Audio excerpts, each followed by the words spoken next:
Find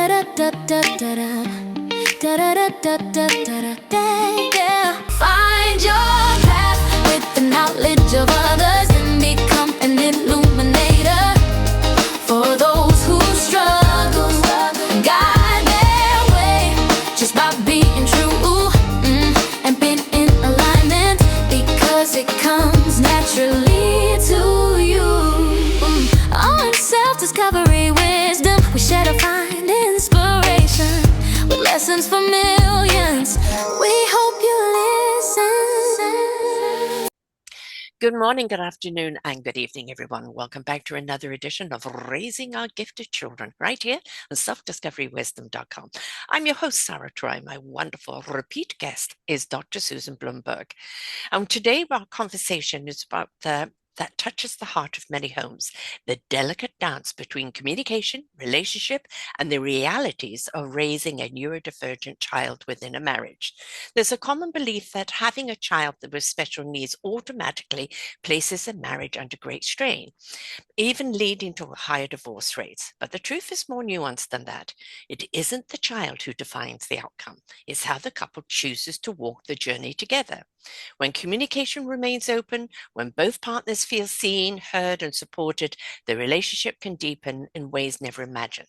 The challenge then comes not caring for the child, but constantly nurturing the partnership, making space for connection, understanding, and shared resilience. It's about the balance, about choosing each other as you choose your child and recognize that strong relationship, because one of the greatest gifts you can ever offer is family.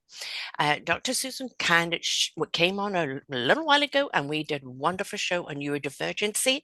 She works with teens and families to help them navigate their neurodivergency, not making it something that's a disability, but an asset, a gift, and how to use that gift in a way that empowers them, but also helps other people understand what their needs are. So please go back and listen to that show, because most certainly we covered a great deal in there. And, she's been doing this a long time. She's written multiple books, and we're going to be talking about one of her books today. There's the Fighting for Your Marriage, and there's also 12 Hours to a Great Marriage. So I think, whether you've got neurodivergent children or not, I think everybody kind of needs that. Yes. Because, marriage is a challenge. If you look at a business, you've got to be on top of your business all the time in order to maintain an equilibrium, allow growth, allow sustainability, allow longevity. And if you don't work on your marriage, it's going to crumble.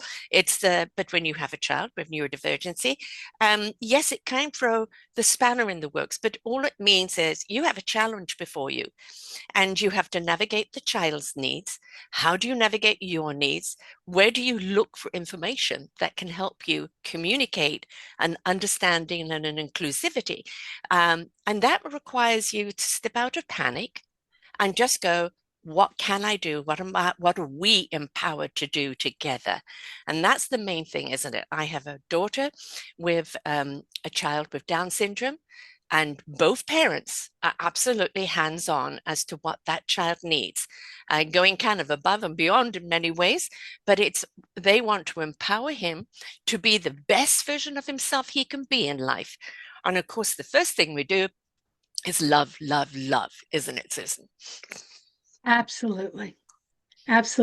I think what's super important when you think about marriage or any other kind of partnership and relationship, it's about the love you have for each other, which translates into connection, trust, respect, all of which are built on a foundation of communication with a mutual framework for understanding where you're both coming from. Yeah. It's okay to be panicked when you get a diagnosis. I mean, with Down syndrome, you know about it at birth, or you may, in their case, she found out at 5.5 months pregnant. Autism and things like that come up later. Other things come up later, but with Down syndrome, it's evident straight away. And there is always, a little panic. What do we do? This is going to be a different navigation. And of course, there is always so many different levels, could be heart problems, could be other problems. And if you're not strong together, you're not going to weather the storm or be there for the child. So I think the first thing is like, okay, part of you is grieving that this child may never have normalcy, whatever that is, and that you are going to have to, navigate what that child's needs, whether it be health or education or whatever else, and think, how do you kind of go through a little bit of that realization, support each other? It's okay to have a good cry, right? And then it's about what are we going to do together? Together. I think Yes. one of the problems we see in marriage, especially amongst men, is they take it as a personal affront. Like the child is defective, that means I'm defected or she's defected. It's a shame thing. I've seen so many cultures walk away from their children because it's a shame thing to have a child with challenges, which is, come on, folks, we're in 2026. Let's drop that crap. You know? Yes, stigma is a huge issue Mm, because we still, even in this day and age, feel that issue of stigma of having a disability label, mm-hmm. stigma of feeling that we ourselves let down our child, Yeah. and that our child is letting down society. Mm-hmm. And then how do we communicate about that disability label, not just to our family, grandparents, often who come Mm-hmm. from a generation where that Mm-hmm. stigma was even stronger? How do we communicate that to the grandparents and get them on board? Siblings, our village. Who's going Yes. to support us because that child has additional needs? So it's not just strain on us as the parents and as the couple, but what kind of support will we have? And then the school system, we talked about this a great deal in Mm-hmm. our previous podcast. When the school system doesn't understand the needs, Yeah. that puts more strain on us as a couple because we have to step up for each other. But I'm going to introduce a different word here, which Mm-hmm. is grief. Mm-hmm. We have to grieve the Yes. expectation we had of Yeah. having this perfect child. We don't have that perfect child that we expected. I had a premature baby. So I gave birth at 24 weeks, Wow. when Very early. normally a pregnancy goes to 40 weeks. Yes. My baby came 16 weeks early. A large proportion of children with this severe disabilities do come early. And so we're grieving the end of our pregnancy. Mm-hmm. We're grieving the end of our hopes for that perfect baby. And both men and women experience that grief.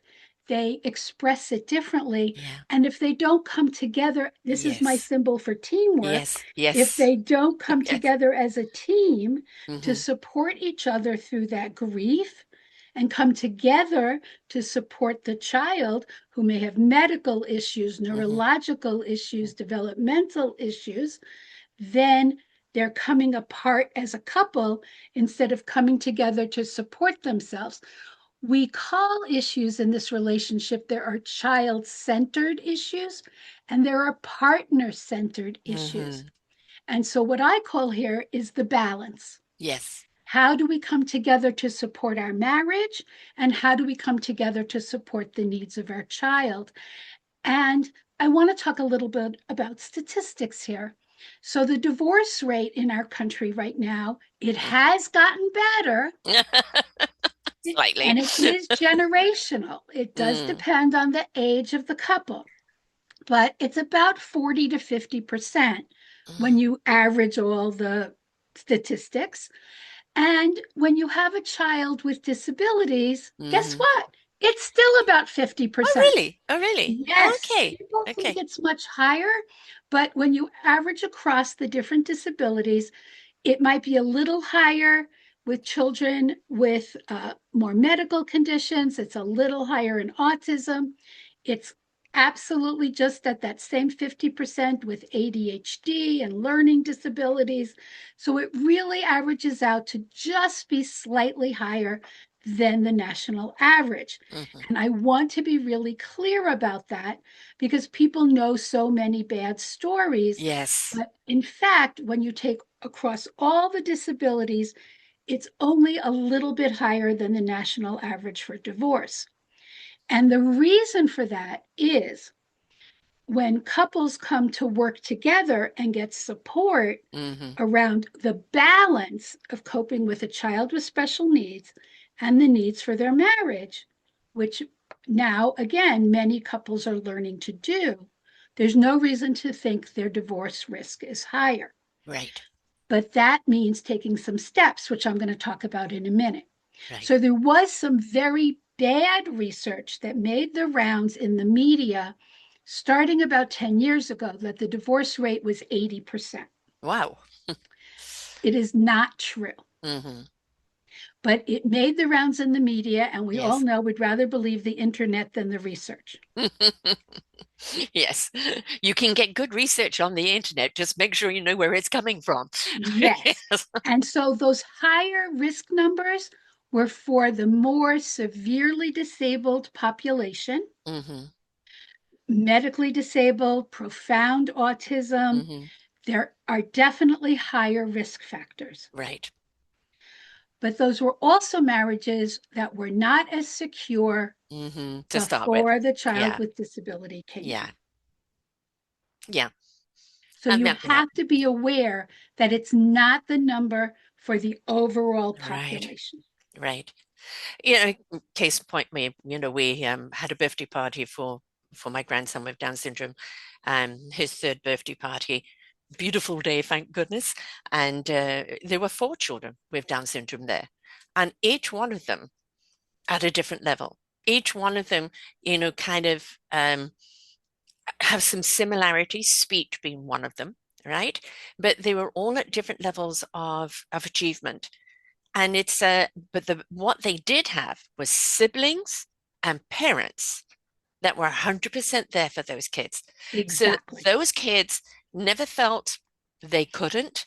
They were encouraged to do at their own level, not pushed, not compared. Well, why, your child is walking and doing this, my child isn't doing that. It's okay. Your child will get there when your child will get there.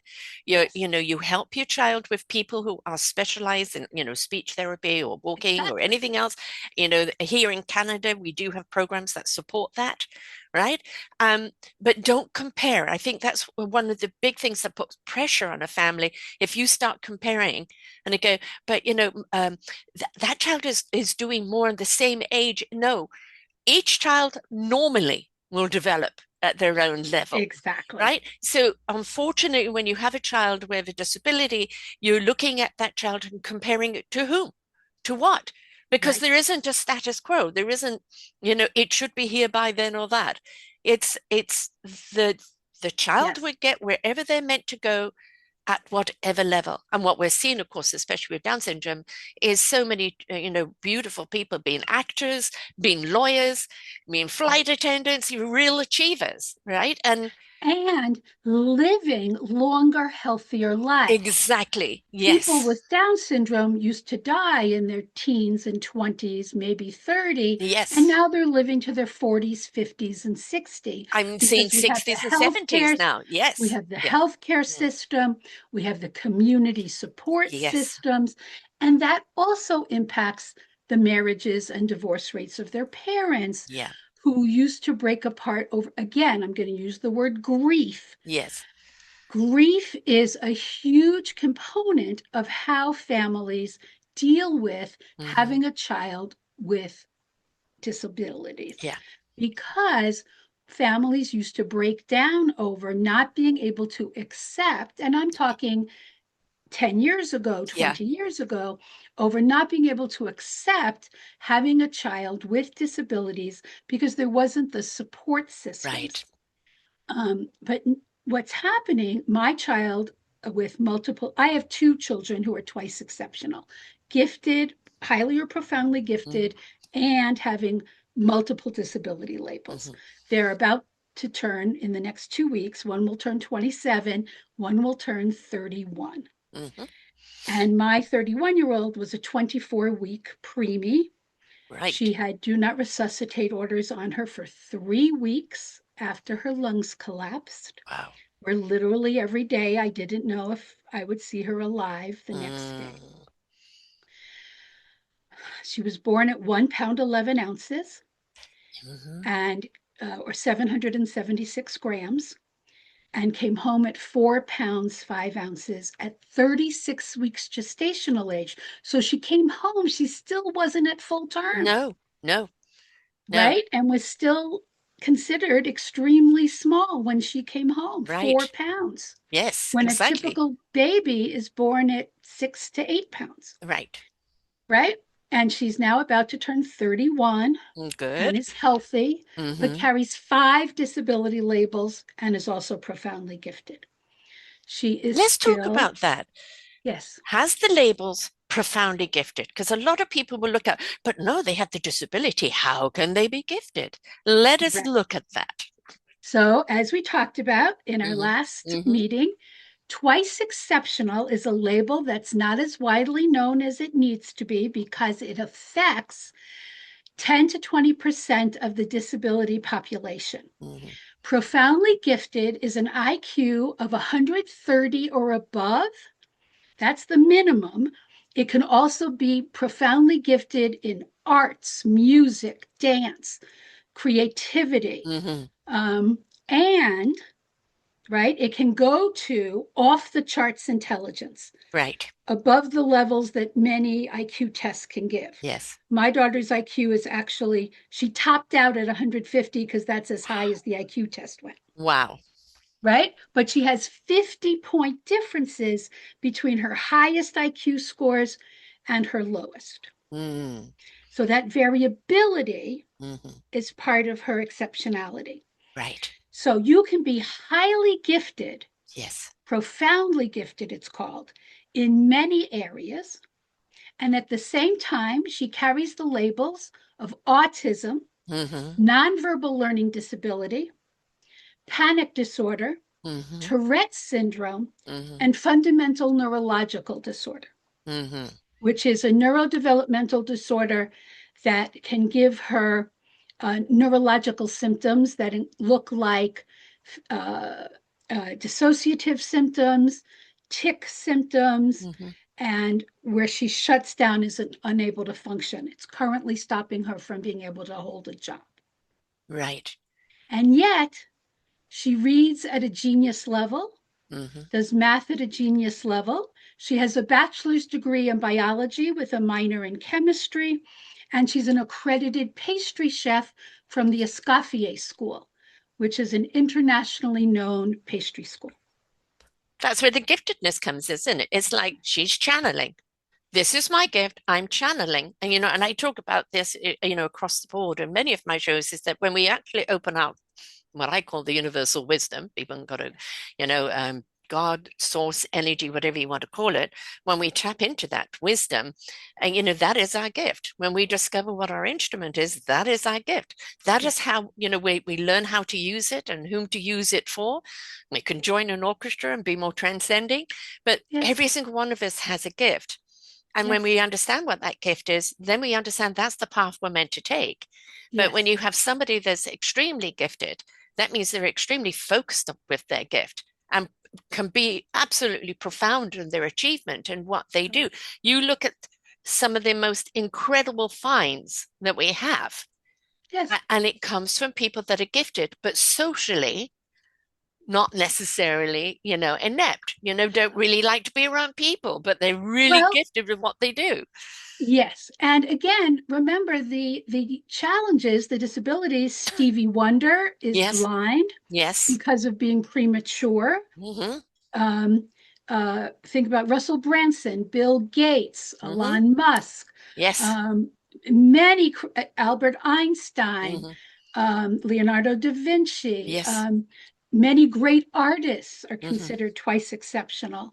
There are many categories of people who are enormously, profoundly gifted and yet had disability labels. I would put Nikola Tesla in there because, Absolutely. you know, Vincent van Gogh, exactly, many people. and the thing is we are all meant to understand what that gift is and use it. But when you have people that are profoundly with that gift, it is for people to see what that gift is and help them share that gift out because they're not always capable of doing it. Their Right. gift is their gift, but they're not necessarily good at where to take their gift, Yes. right? And to come back to today's discussion, when parents don't understand Yeah. these gifts, when the disability makes it difficult to both live with this child, educate this child, cope with this child, when parents have different understandings Yeah. of what these situations are and are not emotionally prepared to cope with the challenges of a child like this. If the parent, here's my team symbol, Yeah. if parents aren't prepared to work as a team to support this child, that puts pressure on the couple. Right. And on the My child. job, my job as a parent coach is to help parents work together. And I have tremendous strategies to help families do that. So, what are those strategies? The first set of strategies is to teach families a common vocabulary for communication and problem solving so that the couple can talk together with this mutual framework. Right. We call it the speaker listener technique. It's what I teach in the books. And what I teach to the families who work with me, either one on one or in my parent programs, we teach this framework for how to listen without rebutting, without becoming defensive, without having to protect yourself, because you're open to hearing with what we call validation. So I have a question for you, Sarah. What's your definition of validation? For me, I would say being accepted for who I am, being heard for who I am. Very good first definition. Very good. I define validation when you're giving it to another person is I understand how it makes sense to feel the way you feel. That's the acceptance part, Right. even if I disagree with you. And it's okay to disagree. You don't have to go to Exactly. war. And so, what's really difficult for many people is to understand that validation doesn't mean agreement. And so, what I hear often is that couples with each other and parents to teens in particular, that they won't validate because they hear disagreement. And what that does is it cuts off communication Yes. because it's Go in my way or the defense mode. highway.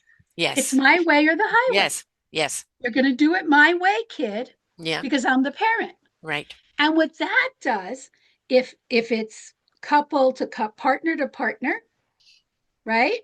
You're going to do it my way, then it cuts off communication between the couple because they have to be able to negotiate how they're working as partners, or it cuts off communication with their teen or young adult because they're growing into their own adulthood Right. and they have to be entitled to have their own opinions. Exactly. And they're So going to one, shut down if and they're they shut down. dismissed, right? So That's you've right. got to keep those That's right. channels open. So one of my favorite stories is a 16-year-old I was working with. And after we had worked together the first year, I got the family to agree to work with the school to get an evaluation, got the teen support for his ADHD and his math disability. We got a 504 plan, which is an accommodation plan in the United States.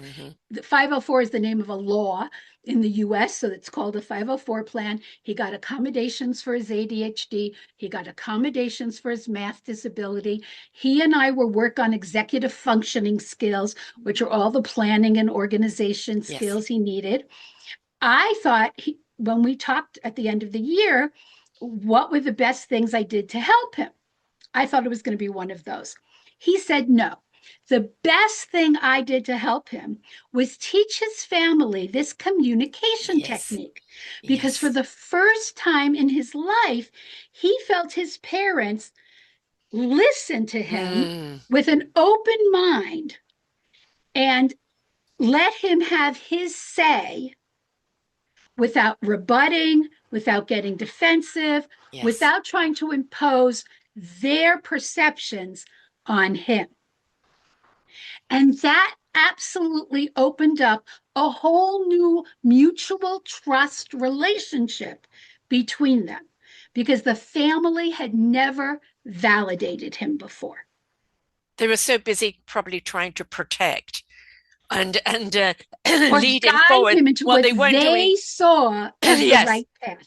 And they weren't kind of asking him, you know, Exactly. well, what do you feel? And I think that's so important, you know, right from when our children are young.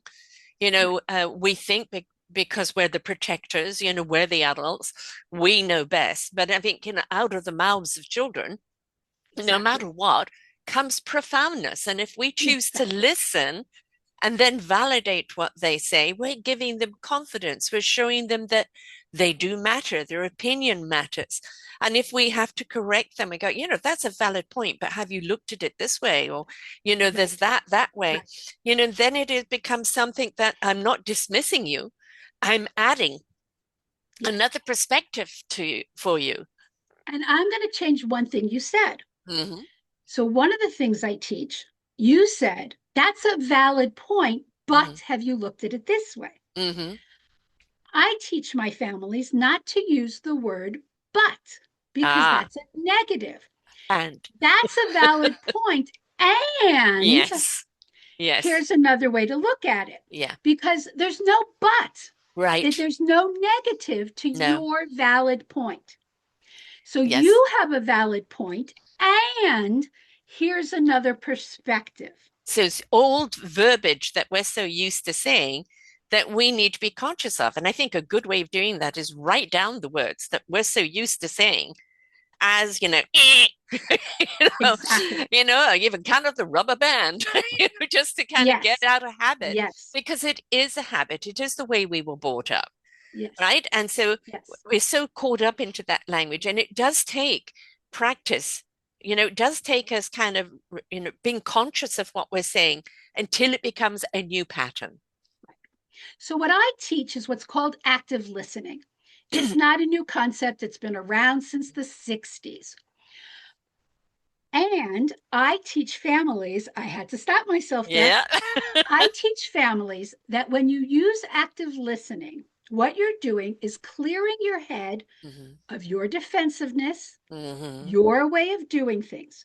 And you can only speak in service of understanding what the other person said.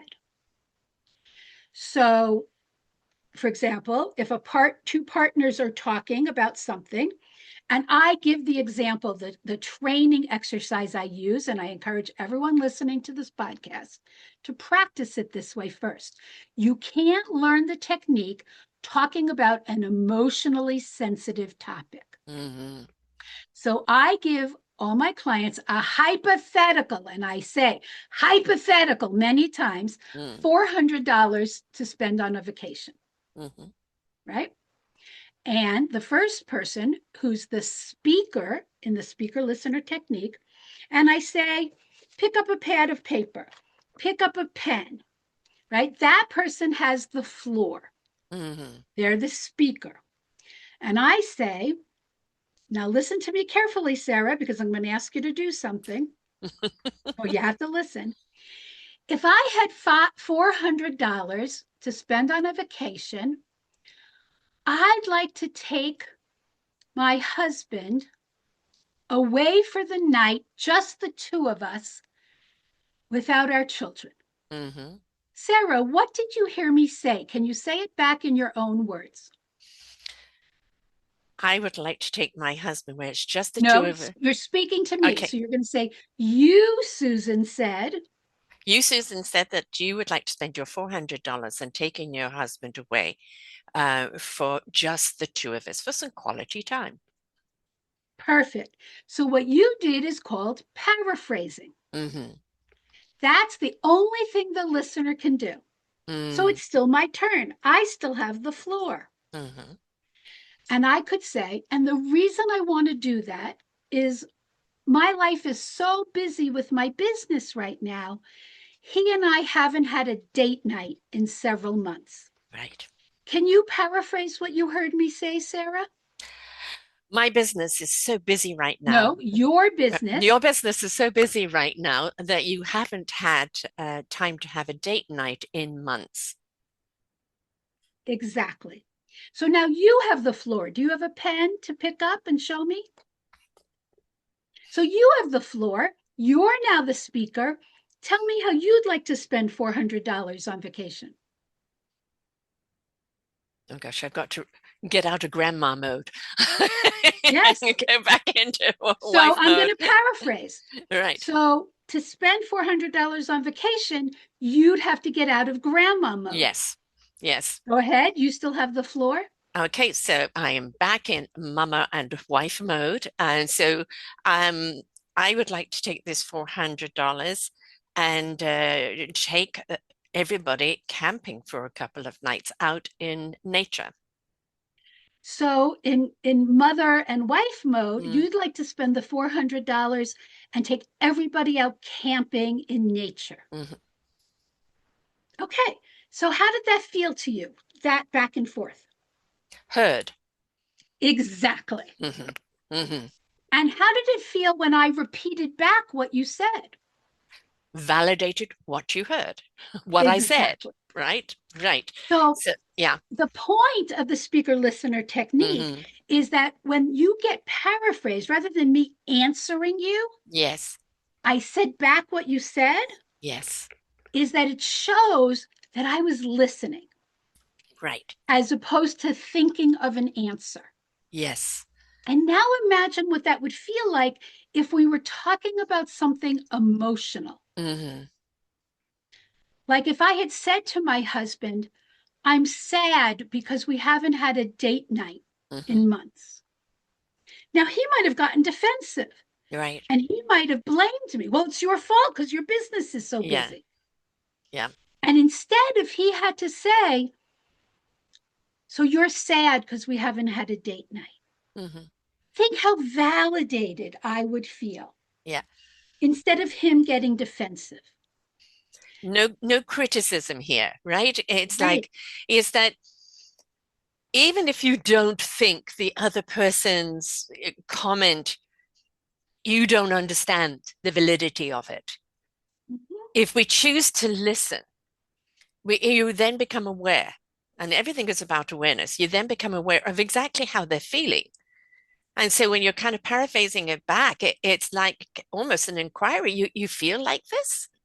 Yes. Right? And so I'm validating how you're feeling. I may not agree, or I may not have seen it that way, but I'm validating you feel like this. Right. Yes. So, now it opens up to that conversation, even more. Right. Why do you feel like this? And what can we do about it? Instead of rushing to what we can do about it, it's like, why do you feel like this? Because there's always a root cause to everything. Exactly. And then when my husband has the floor, instead of blaming me, well, it's all your fault because you're too Hmm. busy, he could say, yes, I've missed having date night too. Hmm. And I could paraphrase him and say, Yeah. you've missed having date night too. But now you bring a good point. The reason we do this is you can't move into problem solving Right. until we've both expressed all our feelings. Yes. And that doesn't happen until you've passed the floor several times and Hmm. we get out all our feelings Without judgment. without judgment. Right. That's the big one. And then after we both say, yes, I think we've had all our feelings out, Hmm. then there's a strategy for doing problem solving, which is explained in the books. And I teach my clients. I think, it's an enormous point, this, and I really want the listeners to pay attention to it. Whether you have neurodivergent children at home, whatever you're dealing with in life, one of the biggest breakdowns in marriage is the fact that somebody doesn't feel heard, doesn't feel seen, doesn't feel validated, right? And, especially kind of a woman, um, we go through a great deal hormonally, right? Yes. The cycle, or, when we're pregnant or whatever the case is. And, back in the day, people call it hysteria and throw a woman into a, Yes. an outhouse. And, or, you know, kind of blame it on the cycle. And instead, it's like, understand what we're going through, and it's making us feel more emotional. And don't treat us as if it's something that, you know, we're doing to annoy you. Oh God, this again. We don't want any eye rolling or Yeah, anything you're else like that. PMSing. I Yeah, can't talk to you. exactly, exactly. Or, you know, sleepless nights with children, you know, all of that type of thing. It's like, understand, you know, they're under strain right now. Listen to how they feel, validate how they feel. Then where's the support? And validation means I understand Yes. how it makes sense to feel the way you Hmm. feel, even if I disagree with you. Right. That is critical to Yes. building the mutual trust and respect that couples need to have and that families need to have. Right. And, you know, equally, you've got the other side. As I said, my son-in-law is absolutely wonderful. He's an equal parent. You know, she's got a 6-month-old right now, and so she's like every 2 or 3 hours feeding through the night. So he's in charge of any of the other kids if they wake up, right? Exactly. And you know, we've just gone through the coronavirus over 3 weeks of repeating, repeating, repeating. So every time we think we're out of it, we're back in it. And so he doesn't get a lot of sleep. And then, of course, there's just the strain of everything else. Um, we've got to validate each other in what we're Yes. going through. Although you may feel, but yeah, but you're not doing this and you're not doing that. You know, they're doing other things that we may not see. And we Yes. need to validate where they are as well. And I think if couples can talk to each other, and even as you said about the grief, even grief partway through, you know, I wish our child was further ahead, or I wish that I had the ability to really do more. It's like, Yes. let people express without judgment, without criticism, without dismissiveness, and Yes. just get it out there. Because if we can't get it out there with each other, what kind of relationship do we have? Yes. I want to talk about an exercise that Mm, is in my books. So I'm recommending two books. The Fighting for Your Marriage book is our whole program about understanding your couple relationship. But it also includes discussion of all the research that it's based on. mhm, If you're looking for a book that's more direct and just explains the program, and it includes exercise, both books include the exercises to help you process all the information. mhm, 12 Hours to a Great Marriage is called that because you should be able to read the chapter, do the exercises, and progress through your relationship. mhm, So if you aren't interested in reading all the research that my colleagues, Howard Markman, Scott Stanley, and I did to create the program, if you're interested in the research, get Fighting for a Great Marriage. mhm, Fighting for Your Marriage. If mhm, you're interested in understanding the strategies and getting to the exercises, I recommend 12 Hours to a Great Marriage. It's a wonderful book. You can read it, work through the exercises. There's both individual exercises and couple exercises to do.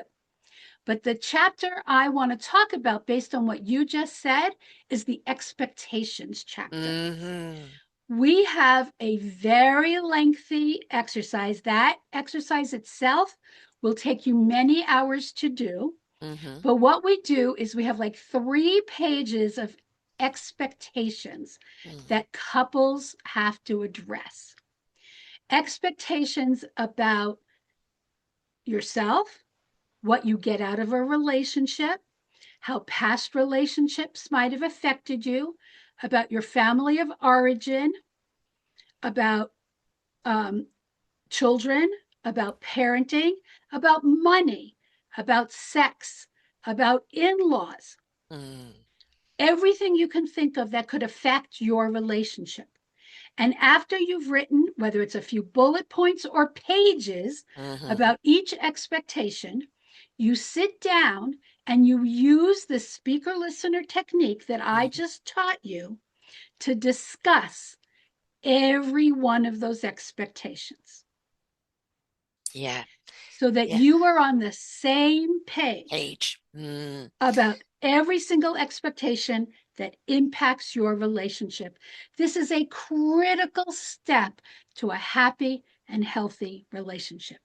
The thing about that, which is so important, and I feel, do that book first, then read the research behind it, because you'll understand the research so much better once you've gone through the Yes. process, Yes. right? So I feel that's book one, and the other one is book two. But the whole thing of going about that, we have been taught so much to be defensive. Yeah, but you, There you right? go. And if we drop the you, and go, I hear you.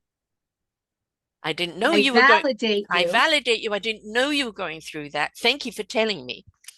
Right. And it's we've got to stop the dismissiveness. We've got to stop the defense. We've got to Right. stop the critique and the judgment, because all of that is the expectation, which is a false expectation. Right. Right. How can we serve our children, no matter whether they're neurodivergent or not, if we don't know how to serve ourselves? I was in a very dysfunctional marriage. There was no communication. It was always defense. It was always dismissive. And I retreated in the marriage for a very, very long time, I'm until sorry. eventually, obviously, it became a divorce because it was just not sustainable. Mm-hmm. And and it was that case of, I can't say anything because you dismiss it, right? You devalue it, which is a big one, and Yes. and uh, and you make me feel that you hate me, which is, we see so much in marriage, because we are not communicating, because we're not hearing each other. And I think, the technique of this not only sees you through your marriage, because when somebody comes up to you holding a pen, that just says, okay, I have something I need to say, and we need to get into that mode, Exactly. right? It's not like, I need you to listen to me now. I'm holding a pen. And if it's like you can't do it at the moment, okay, let's slot a time and hear each other, Exactly. right? And I think we aren't taught in any communication, especially in relationships, of how to get what we feel across without feeling either guilty or apologetic or fearful. And if we can get that communication across where we truly hear each other, value what each other is saying, and then once we've got through, I hear you, what can we do about it? You can't do anything about it until you've truly heard each other. Because what are Exactly. you doing about if you don't understand what the problem is? And one of the issues is men especially. Mm-hmm. I know it sounds like a stereotype, but the research proves it's true. Yes, They want to unfortunately. jump in and fix things. Yes. Let's do this. Let's Yeah. do this. But the research is very clear if you read the Fighting for Your Marriage book, Mm-hmm. that when you fix things first without having these clarifying conversations, Mm-hmm. the solutions don't stick because you haven't identified Yes. all the underlying expectations and feelings and lack of validation that were causing the problems in the first place. The core And problem, the so core root. Yeah. quick solutions Yeah. are never successful. The You band-aid will must fall have off. you must have the speaker listener conversations first, Yeah. where you're talking about your needs, your feelings, and you get validated by the paraphrasing and the sharing. Both parties Mm-hmm. get to have equal time for that and get to be speaker and get to be listener Yeah. Yeah. for each other until you both feel fully heard. And only then will Yeah. problem solving be effective, because until both of you get that chance to be fully heard and validated, will the problem solutions become clear. And sometimes problem solving can be this little, Yeah. because the conversations will make it clear what the solution is supposed to be. You know, we've got to step out of the blame, Yes. right? That's very, very important. But I'd also say that, when if that communication has been quite heavy, right? You've spoken, you've validated, you've heard each other. I think kind of, for many people, just get up and hug each other, walk away and think about it. Walk Exactly. away and digest it. And then when you both have kind of digested it, then you can come back. and go, okay, all right, it has really sat with me of what you've said, right? And you've heard me. This is Yes. my suggestion. What's your suggestion? How can we Yes. move forward? But don't expect that you need to jump into it immediately. No, I never. think that it's very much about, just get up, hug and kiss, walk away, digest, really feel what has just been spoken. Feel, please, Yes. without fear. Yes. And then when you're both ready, okay, I'm ready Yes. now to let's talk. And now let's imagine these conversations once you've dealt with your couple issues. Hmm. Imagine these conversations about the needs of your child. Exactly. And so perhaps one person is saying, I need more help. You're not taking on your share. Why am I the one going to all the doctor's appointments or all the Mm, school appointments? yeah, Or why am I the one who's getting up with the nightmares every night and not right. sleeping? Because you say you have to sleep to go to work the next day. Well, I have to sleep and go to work the next day. Hmm. You know, all of these are the same issues Yes. with sharing the labor. You talked about your son being an equal partner. Yeah, My husband was the same way, but not all couples have divvied up the labor of right. taking care of the neurodivergent child. Yeah. Those are equally important conversations. To go back to where we started, Mm. why isn't the divorce rate for families of neurodivergent child outrageous? It's because couples who work together, Yeah. here's my team Yeah. symbol, Locked fingers. Hmm. right? That's the team symbol. Yeah. When you work together, it's the two of you against a problem as Yes. opposed to the two of you Yeah. against each other, Yeah. then risk of divorce does not go up. Exactly. And also, the child feels that they have both parents, Exactly. there for them, and not Yes, like one against the other and like, who do I talk to? Or what is even worse, the child feeling guilty for having whatever their issue is because exactly. it's causing the parents to have this discord. And we do not Exactly. want a child to feel guilty for That's whatever right. issue they're dealing with. And I also want to talk, I'm very fond of the saying, it takes a village. Yes. So where I lived 2,000 miles away from my family.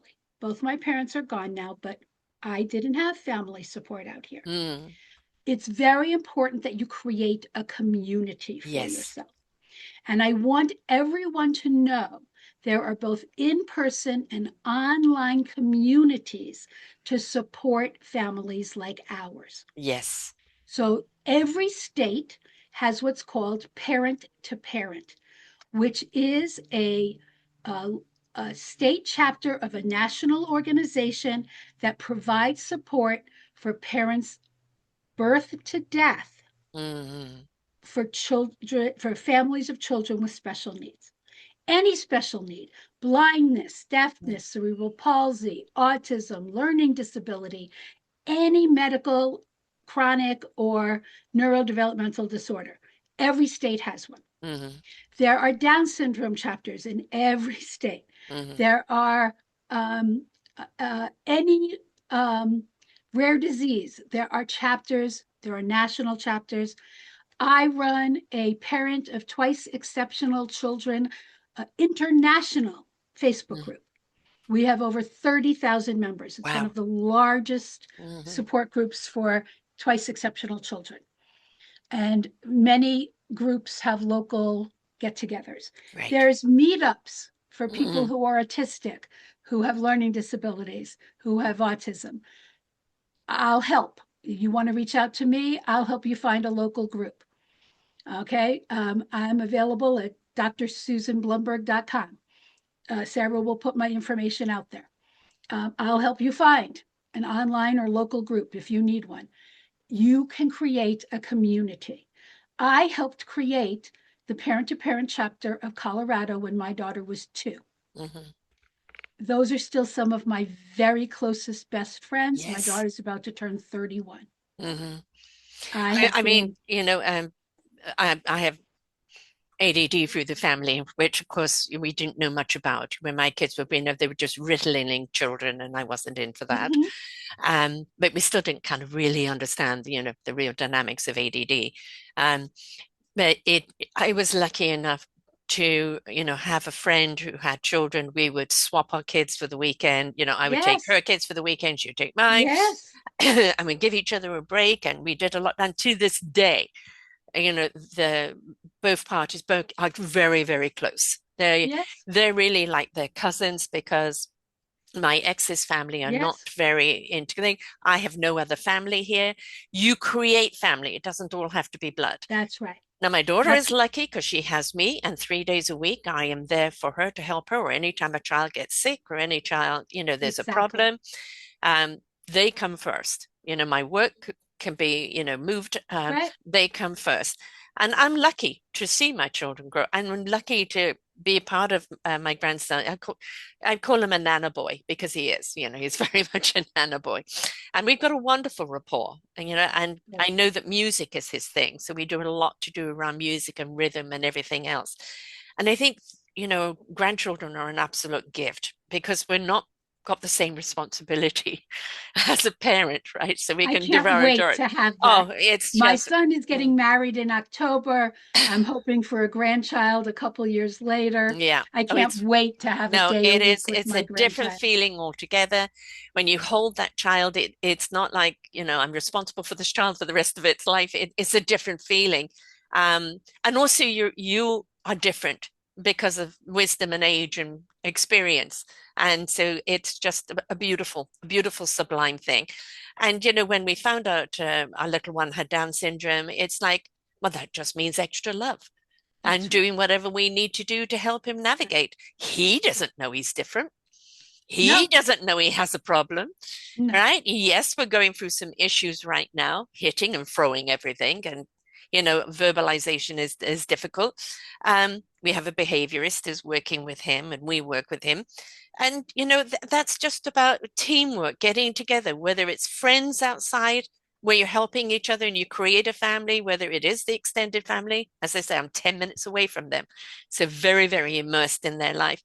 And it's the willingness to ask for help. And so many people who are going through this don't ask for help. And as you said, there are so many online groups where you can share your concerns, you can share your frustration, you can listen to what other people are doing. My show philosophy is listen, learn, and apply. There is always something that you've learned that when you apply it is going to change your life in some form or other. There is always, always, always an answer. But the first and foremost, we need to know what the question is. Yes. Have I answered your questions today? Do you have questions I haven't answered yet? Mm. We've talked about the importance of, family, and I would say, beyond, mum and dad, if we do have grandparents, same principle of pen, the same principle. Don't dismiss the grandparent because you're the parent, or Right. dismiss the aunt or anything else. Is that if they Yes. have a perception they want to share, listen. So, this is something that extended family or even friends that are Yes. very close, right? It's not just for the couple. Um, And it's very important, especially with grandparents who may have generational biases and stigma. mm, We ran into that in our family, right. where not all the grandparents were open to the diagnostic labels. Hmm. Not all the grandparents were supportive of the therapeutic choices we Hmm. made. We did have to limit some contact, Hmm. especially as our children grew older and they understood the messages Hmm. that the disagreements were causing. Hmm. We had to limit some contact because it was upsetting to our child Right. as they got older, that they saw the disagreements and the grandparent who was sending negative messages upset our child. So we limited contact. Hmm. And you have the right to do that. Yes. The thing is, just because, it's family doesn't mean if it's toxic in any way, Right. there's the boundary, there's the limit. If they're not Yes. willing to see it your way or willing to hold the pen, right? Exactly. It is, I'm sorry, the repercussions of the visit is too disturbing, Yes. right? Which I think is And we really did have important. that happen in our Hmm. family. One set of grandparents was not supportive of some of the therapeutic choices we made. Right. The other side of the family didn't understand, but was willing to support. Right. And, don't expect them to all be completely on board exactly, because yes, a different generation, or for other people, maybe different culture. But as long as they accept that what you're doing is in for the best of the child, be Right. supportive of the parents, even if you don't completely comprehend. So I have to accept that grandparents were going to give them ice cream before dinner and many more Not here. sweets than I would prefer. That I could live with as Mhm. long as they accepted my child was autistic. Right. That was a trade-off I was willing to give. Yes. But not accepting that my child was autistic was a line I wasn't willing to No, cross. no. Or you've got the other way of treating the child as defective. You don't want that Right. anywhere around your child, no No, matter who, not at right? all. Right. There is a question I want to throw into, because I've seen so many people with it, and I have, friends and friends of friends who have children who have committed suicide, is later stage, teen schizophrenia or the bipolar. And, Right. it's so many, had committed suicide like on a whim type of thing, Yes. not necessarily planned. And the parents think that they've done everything they can for that child. Can we talk a little bit about that? Because I know that, Yes. having known so many people, that it's a hard one to navigate. And Yes. how do you see signs? What can you do? Is there anything you can do? Is this the path? I don't know.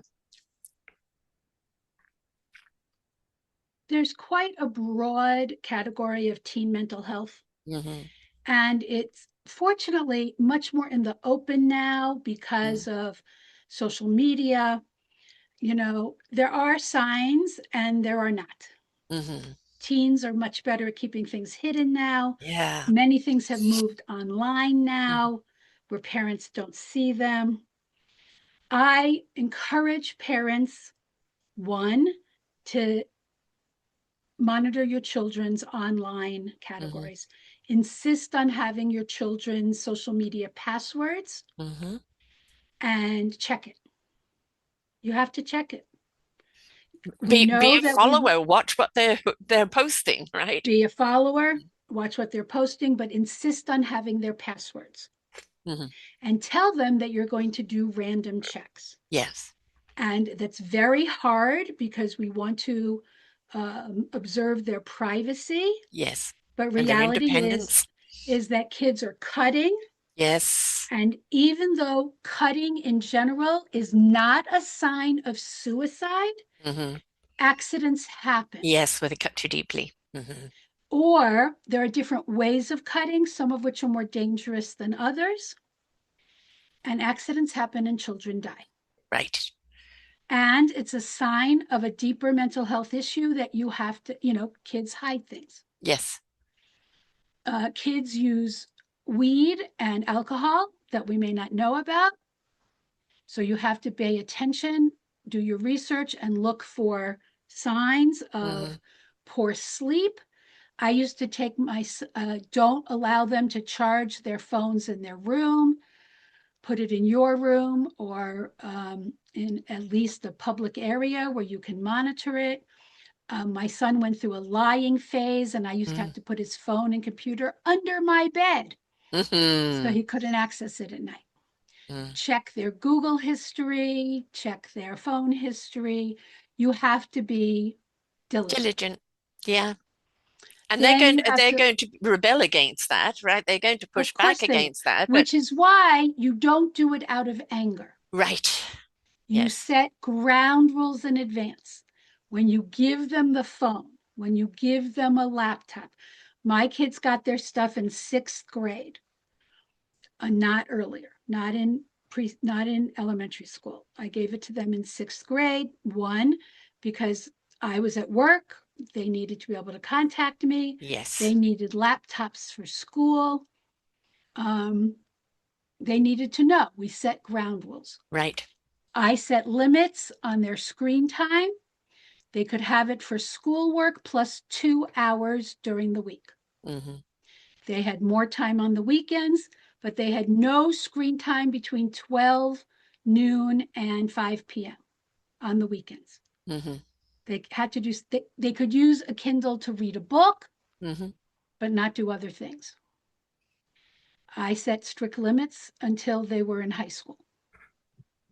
In high school, I have no control. They had to be able to text their friends. Right. They had to be able to do work.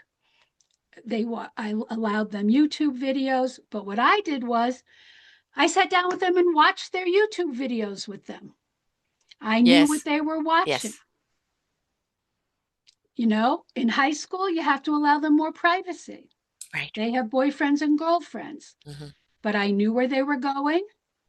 If they changed places, they had to tell me. You can put locators on their phones. I had to know where they were and if they switched locations, they were in youth group, they went someplace else to eat, they had to tell me they were going someplace else. But because I had set it up early, Right. and not out of anger because they broke a or rule, control. Right. It was a predetermined ground rule. We had conversations. That's what I was going to about say. Exactly. It's like, I you know, when didn't. you bring You the pen. broke my rules. Now I'm going to follow you everywhere. Right. Not like that. Or I'm going to We ground set you it down. forever. Yeah, I'm giving you this phone. Here's the parameters. And I think if the kids have calm been brought up conversations. young, you know, with the pen thing, and you have a particular pen, not Right. just any pen, a particular pen, they know when that pen is up That there and you're works. looking at them. Whatever works. I don't care. Yeah. I mean, you can use a box of tissues. Right. Whatever I your thing wouldn't is. use your phone. One, because it's distracting if it beeps, but also somebody flings it across the room, you're going to break your phone. No, you don't want that.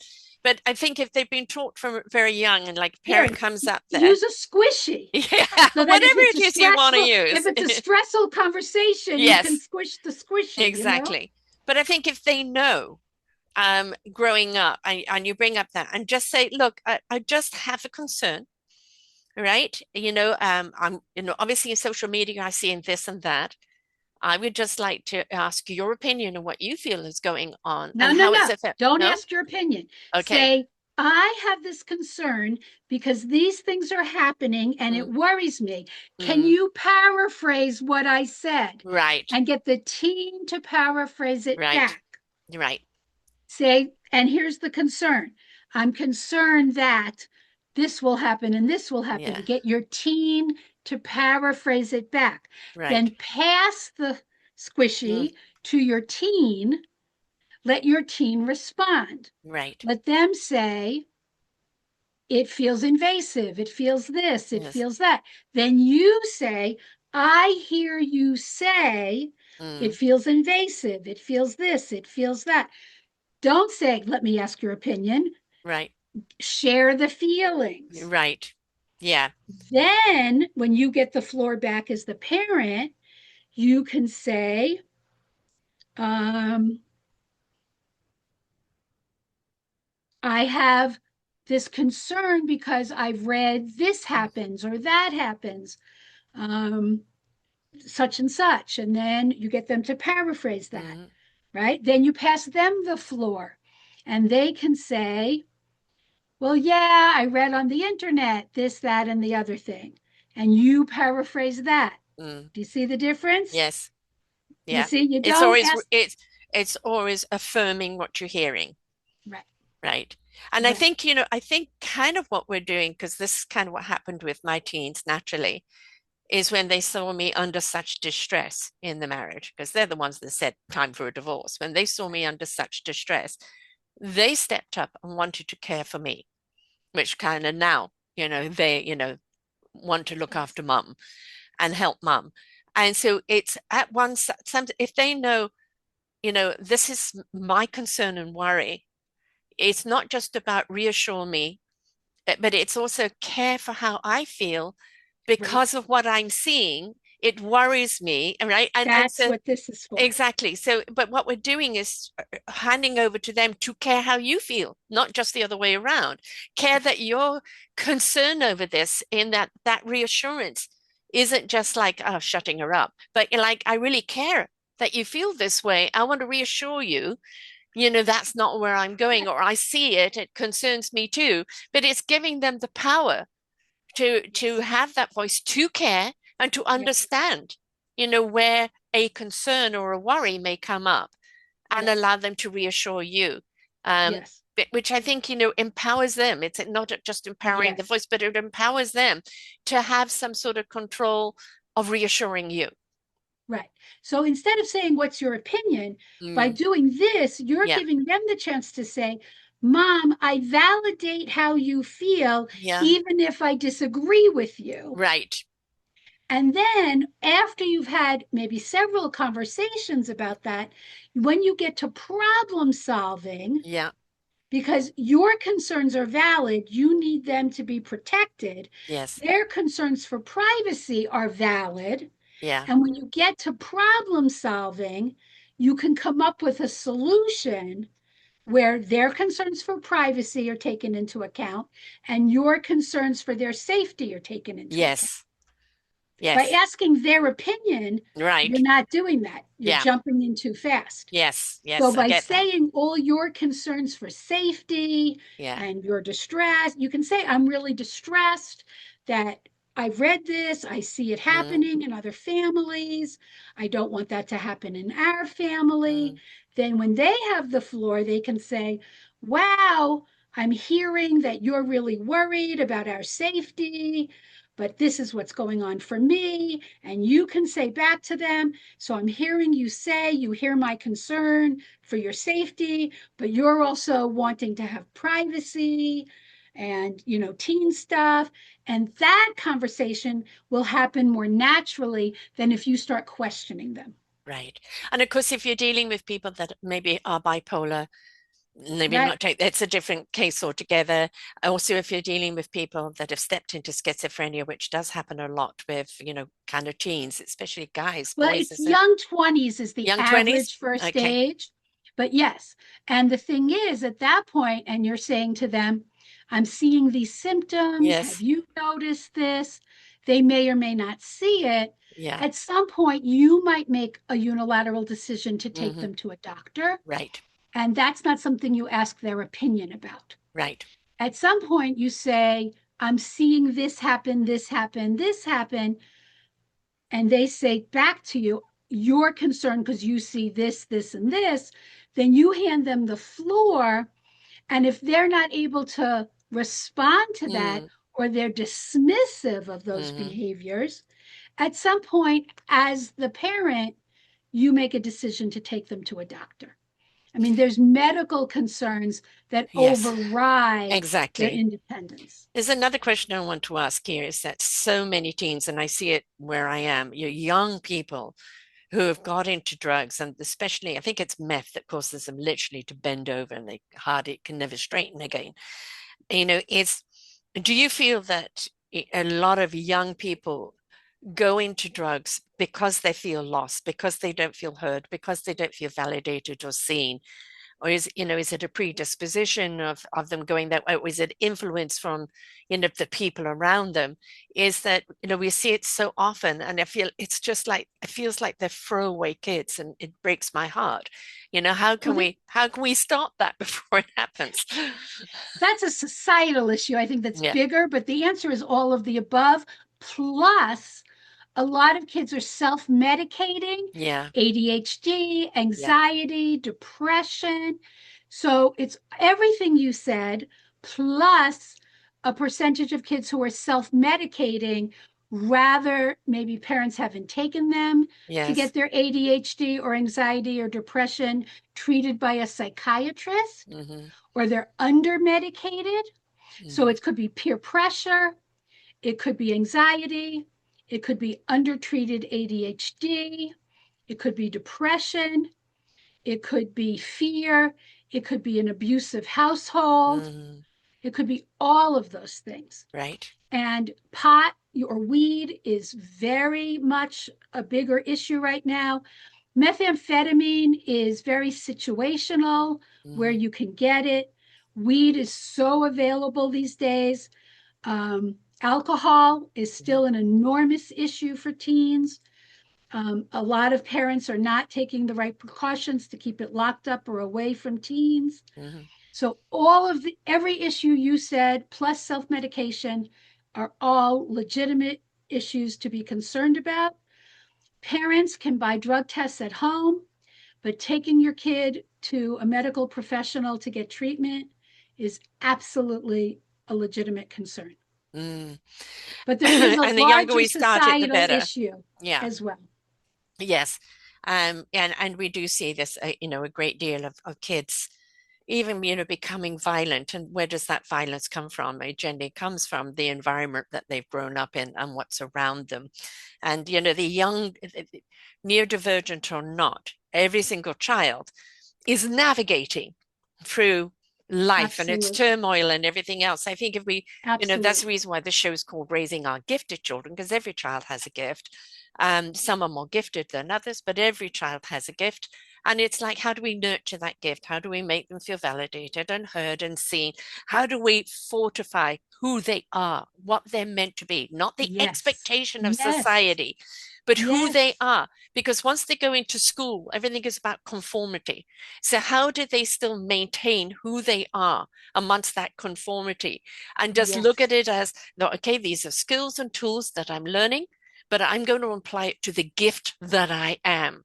And we Yes. have to look at our child as a gift. We have to see Yes. them and the essence that they are and show them how to keep that gift alive and Yes. not have it be something that kind of, becomes androidy along the way And to because, me, it's communication and relationships. yes, When the parents are a united yeah, front and they support their child hmm, through mutual trust, respect, and connection, that's how you raise a gifted child. right.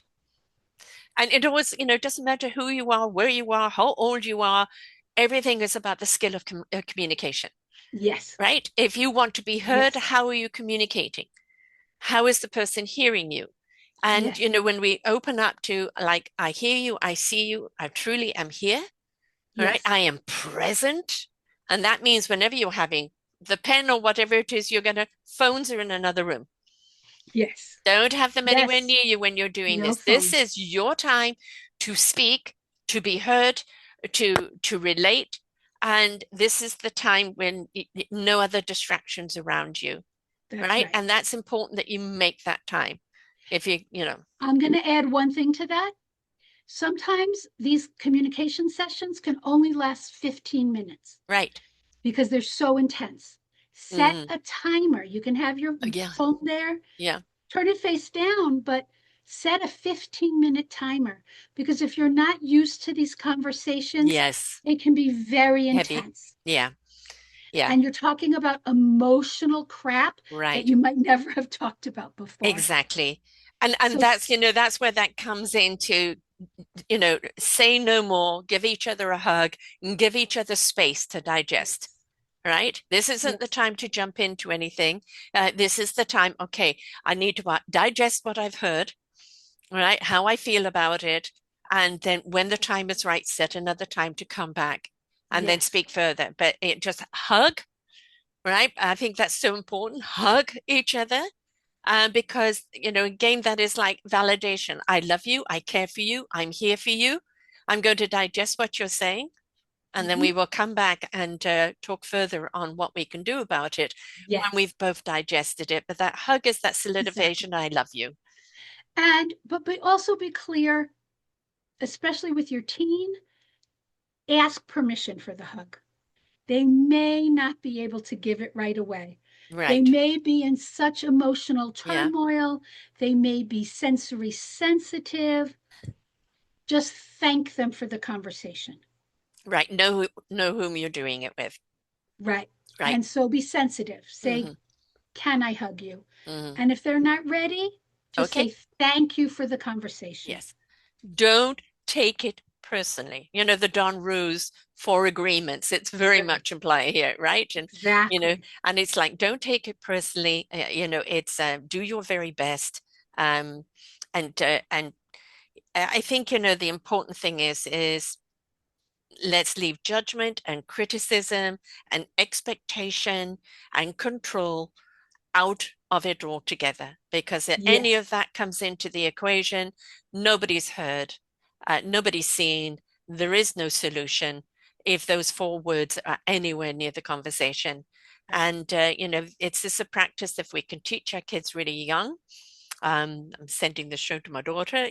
She already does the thing where they do hear their child, and he's wonderfully eloquent, the 5-year-old. But if he gets upset, it's take a breath, breathe, breathe, breathe, come back and center. And um, I mean, my mum always said, you raise your children the way you want to be raised. Now I see my daughter raise her children the way she'd like to be raised. And that's the thing about the generation, is Yes, that we made some mistakes based on what we knew, right? exactly. When you know better or you feel you want to do something different, then that's the next generation. You do better. And you don't have, as grandma, well, I didn't do it that way. You should do this. No, it's like each person's going to do the thing. I have a slightly different relationship with the grandchildren. I still respect their boundaries, their teachings, their everything else, but I also have a nana relationship with the children and our communication. As I said, my mother gave my kids so much more ice cream than I would have No, allowed. I'm not. No, I don't do that. No, And I oh no, respect no, that. Not this was allowed my it. agreement with my mother. You can give them as much ice cream as you want. That was my agreement with my mother. Now, my mother with me, we had this family joke, right? I'd ask for something to eat, and she would say, the food lasts longer if you don't eat it. But So it doesn't whenever nourish if you don't eat my it. children are adults, they don't have to ask permission to Right. eat food in my house. Yes. But every now and then they say things like, can I have an apple? Can I have a Yeah. cookie? And they know it's a joke now because they know what their grandma used to say, Right. my mother. And so I will say, what did grandma say? And my children will answer, the food lasts longer if you don't eat it. And then they go and take whatever they want. Right. But Exactly. I think it's hilarious that my Yes. grown children Right. say, can I eat something out of my fridge? You're adults, eat whatever you want. But it's actually showing you respect. It is. Maybe you're saving that food for something, or, maybe you haven't got to the grocery store and you're going to eat that tonight or whatever the case is. I like that kind of respect. My house is my children's house and vice versa. Respect. But I always answer, what did grandma say? Yeah. Yeah. Yes. It's our big family joke that my mother always said that. Right. My mum was always about soups and pies, So, So our real answer always was, you have to have fruit or yogurt before you could have cookies and ice cream. You have to have a healthy food. Yes. Before you could have cookies and ice cream. I didn't apply that to my own mother, who could give them as much cookies and ice cream as they Right. No, I do know better on that. It's limited what they can do. But Nana spoils them in other ways, right? We always look to a way. I have dates with my grandchildren where I take them with one child, take them out for lunch. I'm going to do that. My mother lived 2,000 miles away. Right. So we visit out there twice a year. She came here once a year. They loved their time with their grandparents. It makes me so happy. Yeah. They spoke to them once or twice a week. They had a very loving relationship, given the distance. Yes. But it was very important to me that they had those special moments. And again, to me, my mother and I were very united. And so giving my mother permission for unlimited desserts was easy because we were united on so much else. Right. Yeah. I would say there's about 3 thinkers between my mother and I, maybe not the whole lot. But, we had a really good relationship, busy before children. And she was really competitive. She played rummy and cards with them, and she'd be very competitive. And yes, my mother too. We played rummy all the time. Yes, we played all those games. It was such a loving relationship. Yes. And to me, so I'm married 42 years. Lucky you. Thank you. And it was because we went to therapy multiple times. We worked on all our communication skills, and we modeled that for our children. And that is the big thing. Unfortunately, my children haven't had the greatest relationships. They've been very rocky because they saw their parents in a very rocky relationship. And although they saw what was wrong, unfortunately, when that's all you see and you don't go and change the narrative, that's what you kind of subliminally bring to any relationship that you're in. Right. Exactly. So if you have grown up in a dysfunctional family, you need to go and do the work before you get into a relationship, Yes. because there's a wonderful picture of a woman's face and a man's face and then a united face. And so me, it's Yes. like, if you want a good marriage, it's your strength, his strength, and when you come together, our strength. Right. And that our strength is only going to be strong as the individual strength. Don't come at he's going to fix me or complete me. No, it's Right. complement me. That's right. right. And we owe it to ourselves to be the best version of ourselves. And that's when we will actually attract like. But if we're getting dysfunctional relationships, that's because we're bringing our dysfunction to the relationship. Another way that I've heard that said, it's not that we each bring 50%, we each bring 100%. No, I agree 100%. And Absolutely. then we create a new 100%. Yes, yes. And that locked hand, you can pull and pull and pull, and it Right. won't come apart It's so much stronger. because you respect each other's strength, because you respect, and like one person may be stronger in this area than the other, and that's okay, because marriage is very much about the yin and the yang and the seesaw. Yes. And there's going to be times when that person needs to step up and that person needs to step up. Right. But it's always about, I see you as the individual, but when we are the us, that is when we complement. Yes. But a lot of people lose themselves in a marriage in the us, and they forget about who they are as an individual. Yes. And that's really important, that you keep your identity very much there. And if you feel there's something wrong, be willing to go for help. Be willing to read the books. Be willing to listen to the podcast. Be willing to apply into something where you oh God, this is a pattern I didn't realize that I was doing. How do I erase that pattern and insert a new one? But be proactive in your own life. You owe it to yourself, you owe it to your relationship, and you owe it to your children. Yes. Yes. Completely agree. So all of this kind of came later in life for me, but it doesn't matter when it comes. Make sure it comes. Yes. And it's for our children, it's yes, first and foremost, love. But love isn't everything. We've got to be so loving that we're willing to educate ourselves and the needs of our child, neurodivergent or not, the needs of ourselves, the needs of our relationship. And when we understand that, because we're willing to read, or we're willing to reach out to people, we're willing to say, I need help. Help me understand what it is I can do. Yes. Right? Then we become stronger. This isn't, you need therapy, so therefore you're defective. No. You need therapy because there's something that is holding you back, or that is a pattern that you don't realize you're repeating. And you need that objectiveness to show you what is happening and how to correct it. Right? So this is actually something you're doing for yourself that is going to make yourself stronger for whoever is in your life. You said it great. I couldn't agree more. Please go back and listen to the previous show that we did, where we were talking about, neurodivergency in our children and how she helps teens in particular, understand their exceptionalness and understand how to work with it, how parents how to understand it, because they're going to have to educate other people in their workplace or even in the university. And if they understand what they need, they can tell other people what they need, and give that support, which is, please go back and listen to that. And of course, we are looking at the books. We've got Fighting for Your Marriage, which was more the comprehensive and research done in the book. And then we've got, which I think you need to start off with if you're in a relationship, 12 Hours to a Great Marriage. Go through the book, willing to go through each program, open, honest, no stigma, no expectation, no control or dictation. Allow the process to happen, then get the other book, and then look at the research that backs it up to help you truly understand what you've just gone through. But, I think we all need to do that to kind of keep ourselves in check, to actually understand what really is happening, because when we understand what's happening, we understand what we can do about it.